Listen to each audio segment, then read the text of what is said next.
Hi, I'm Maddie, and today we're here to talk about the latest trainer from Under Armour, the Velociti Wind, and I'm a fan. This is one of the lightest shoes from Under Armour that's currently on the market, and it incorporates a few new technologies which are super exciting, and I really enjoyed the ride, so I think these new technologies really pay off. First, we have a fully mesh upper, and the thing about mesh uppers is that they look really nice, they're super comfortable to walk around in, but sometimes during the run they don't pay off quite as much because they're not holding you in place. So the difference with this mesh upper, they're stitching both vertically and horizontally so that it holds you in at each point in your stride, because force is going different directions depending if you're landing or if you're toeing off. For the landing phase, you have the vertical stitching, and for the toe off, you have horizontal stitching. Once again, Under Armour was a clothing company to start, and their uppers really show that. They nail the upper every time, and this is one of the best knit uppers I've ever worn.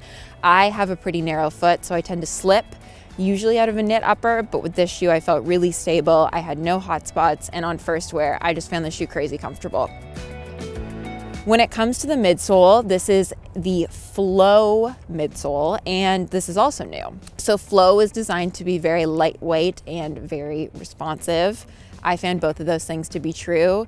Generally, it's a bit of a firm ride relative to some other trainers like the Infinite. However, I didn't find it hard at all. I think because the shoe has a little bit of a rocker to it, it just kind of keeps you moving along nicely with a little bit of a pop at toe off, but that's more coming from the rocker than it is from the actual foam. When it comes to the outsole, there isn't actually a dedicated outsole material.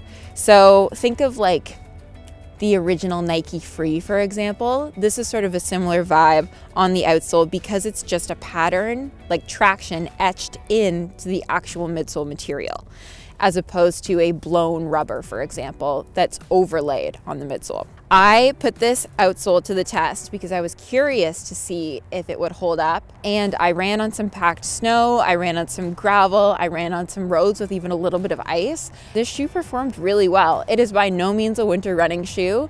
I wouldn't recommend it on ice necessarily. However, on the packed snow, I actually felt like I had really, really good grip, way better than I was expecting from a trainer this lightweight. I think this shoe is an ideal everyday trainer for someone who just wears one pair of shoes. If you want to go out and buy a single pair and have it do everything for you, or if you're someone who has multiple pairs of shoes, depending on what you're doing, I think this could fit into your lineup really well as sort of like a tempo workout shoe. A chiller workout shoe, something that you still want to get that pop from, but you also want it to be nice and firm. But I think this is a great workout shoe and could even be used on race day. So the Flow Velociti weighs 214 grams for the men's shoe. It costs $160 and it's available in Canada this March.